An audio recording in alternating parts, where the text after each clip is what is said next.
l'amore autentico è il vero nutrimento del nostro spirito.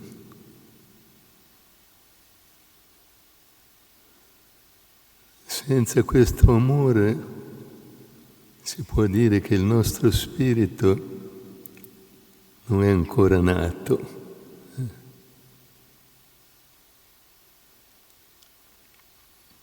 Perché la maggior parte degli esseri umani amano i beni materiali di questo mondo. Non hanno alcuna conoscenza degli autentici beni dello spirito.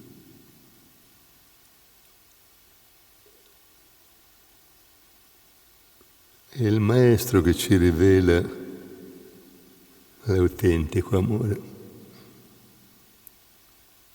quello che non nasce dagli attaccamenti agli oggetti di questo mondo, ma è rivolto alla divinità,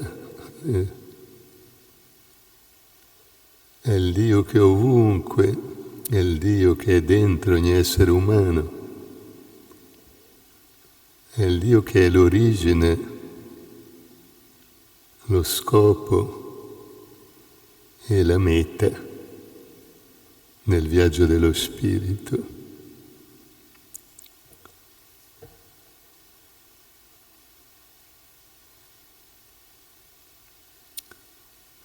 C'era un ricco signore che aveva una figlia.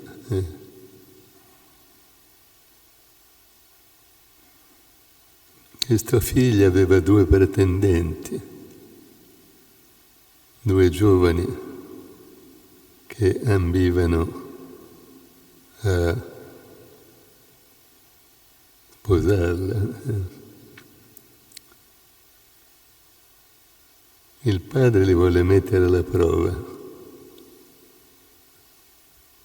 Disse loro: ciascuno di voi dice di amare mia figlia e vorrebbe la sua mano, come ci diceva una volta.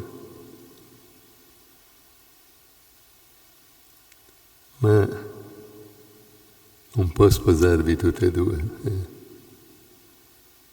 Bisognerà attendere che uno di voi muoia.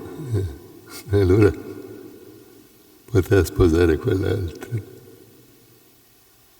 E che il giovane che era interessato solo ai beni materiali di questa giovane donna se ne andò immediatamente e abbandonò il suo desiderio di sposarla. L'altro invece disse: sono disposto a aspettare anche tutta la vita. Così questa è la differenza fra l'amore interessato e invece l'amore autentico, che non bada ai beni di questo mondo. L'amore vero è un legame che nasce dallo spirito e va verso lo spirito.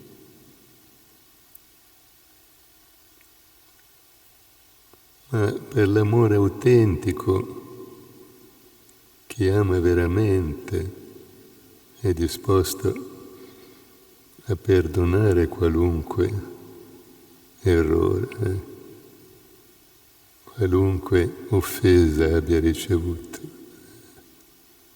Se mantiene ancora rancore dentro di sé vuol dire che non ha maturato autentico amore.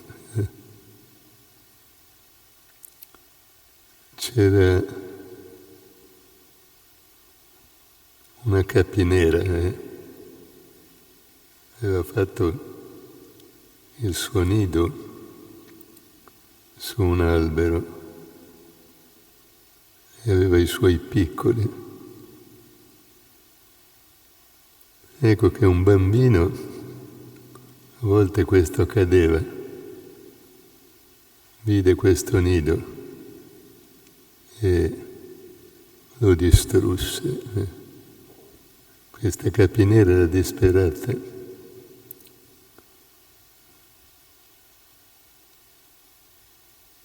Dice questo aneddoto che la capinera andò a lamentarsi con Dio. Dio le disse: bene, hai subito un grave torto. La tua casa e quella dei tuoi bambini è stata distrutta. Vuoi che distrugga anche la casa di questo bambino che ha commesso verso di te questo grande torto? Disse la capinera: anche se tu distruggessi la casa di questo bambino, i miei piccoli non mi sarebbero restituiti. Così il perdono perdona ogni colpa. Dimentica qualunque colpa degli altri. Se è vero amore, non serba alcun rancore. Dobbiamo nutrire un amore simile, pronto a dimenticare qualunque offesa. Allora sarà un vero amore.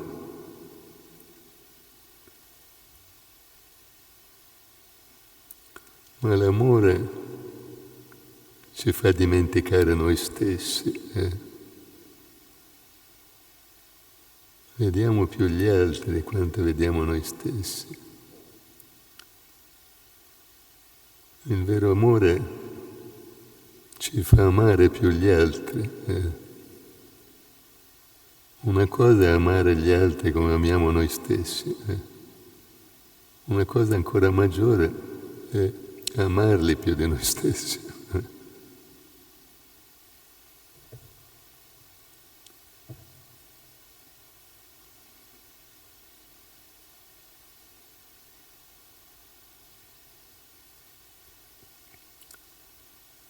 C'erano due fratelli che erano contadini, coltivavano i loro campi.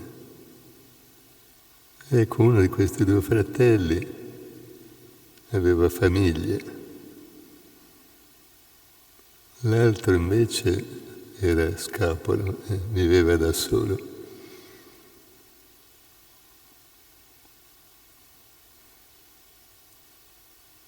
Allora questo fratello che viveva da solo disse: mio fratello deve mantenere una famiglia, ha molto più esigenze di me. Ecco, allora cosa fece? Di notte prendeva un sacco di grano dal proprio granaio e lo portava nel granaio del fratello. Ma vedeva che il suo grano non diminuiva, perché l'altro fratello cosa aveva pensato? Dice: mio fratello poveretto vive solo, dovrà un giorno affrontare la vecchiaia, bisogna che gli dia il mio aiuto.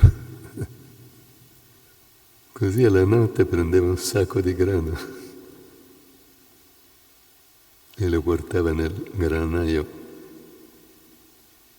del fratello scapolo.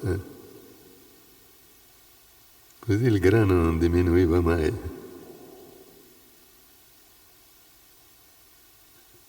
Fino a quando una notte si incontrarono, ciascuno con il sacco di grano destinato al fratello. Allora capirono una grande cosa, che che l'amore, il servizio per gli altri non diminuisce mai le nostre ricchezze, anzi in definitiva le aumenta.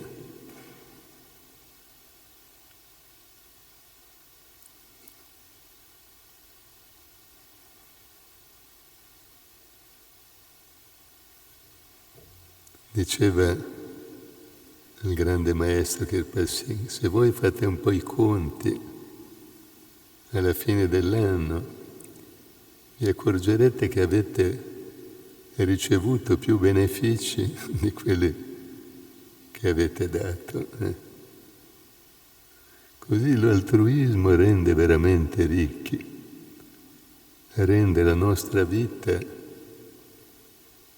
più piena, più felice, è un compenso, è già un compenso in se stesso, ma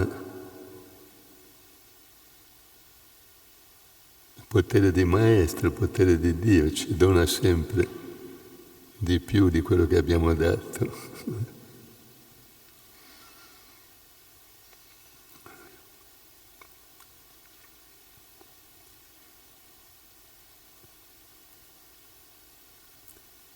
Una volta c'era un padrone di un frutteto, un magnifico frutteto. Doveva star via un certo tempo.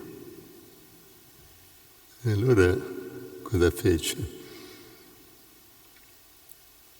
Affidò la guardia di questo frutteto a due amici. Uno era zoppo e l'altro era cieco. Ecco che quando rientrò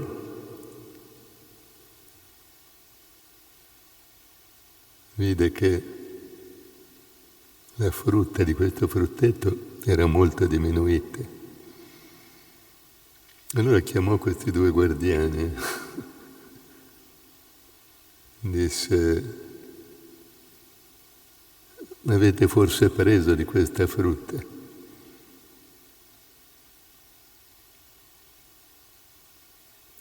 Disse lo zoppo: io come potrei arrampicarmi sugli alberi, sono zoppo. Il cieco disse: io sono cieco, non posso neanche vedere la frutta, come potrei raccoglierla?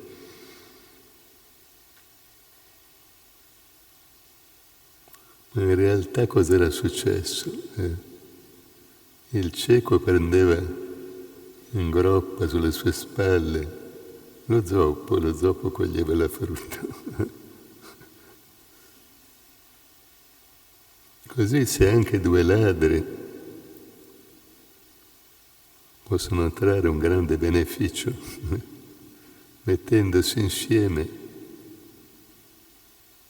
cosa possiamo fare noi mettendo insieme le nostre buone azioni?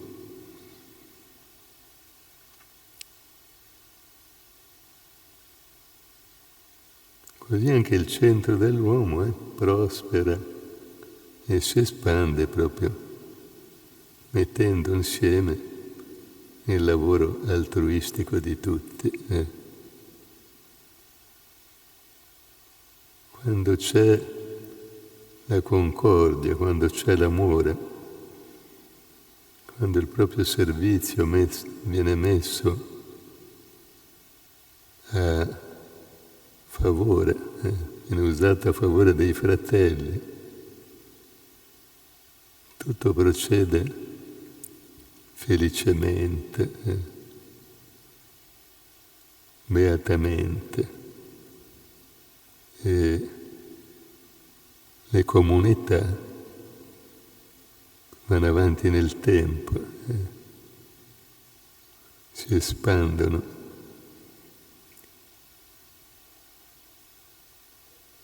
Diventano anche un esempio da essere imitato.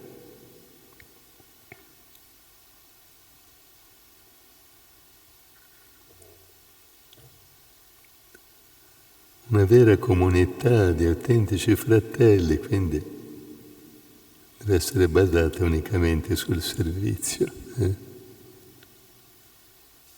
Voi qui non vedete, per avere quanto vi occorre, non dovrete pagare alcuna tariffa. Qui all'interno del centro non circolano monete, buoni pasto e così via. Ognuno presta la propria opera e riceve in cambio ciò che gli è necessario. Oppure può fare una libera offerta. Non deve pagare qualcosa di stabilito come accade nella maggior parte delle comunità.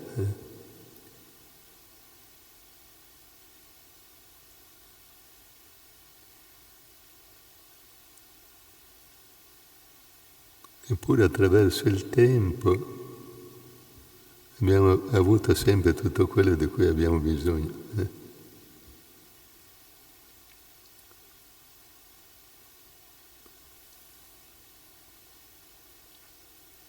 Una volta a Lucca, quando eravamo ancora a Lucca negli antichi tempi, la cassa era completamente vuota. Le offerte che erano state fatte erano esaurite. Allora mise il libro cassa sul tavolo aperto che mostrava che il saldo era zero. Immediatamente la cassa si aprì di nuovo, si riempì di nuovo.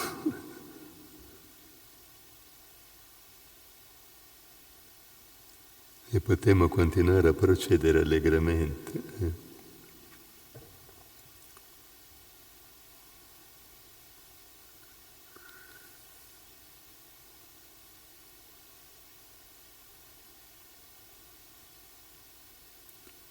Così quando c'è autentico amore,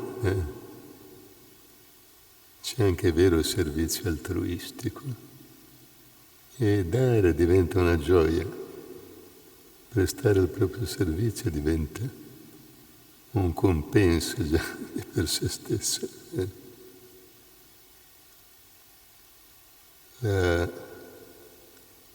L'aspirazione più grande sarebbe proprio di poter servire nella nostra vita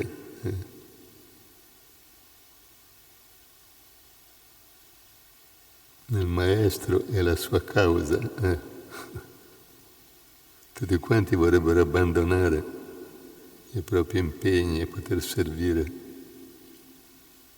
il Maestro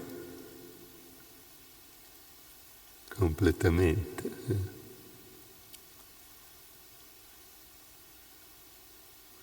Naturalmente occorre che abbiamo anche un'indipendenza dal punto di vista finanziario. Allora il nostro lavoro per il Maestro sarà veramente libero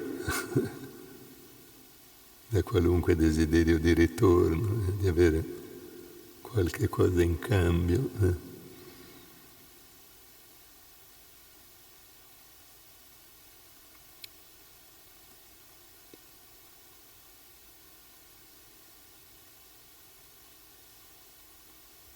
Quando abbiamo realizzato un'indipendenza, allora cosa ci aspettiamo dal Maestro? Ci aspettiamo soltanto il suo amore, la sua grazia,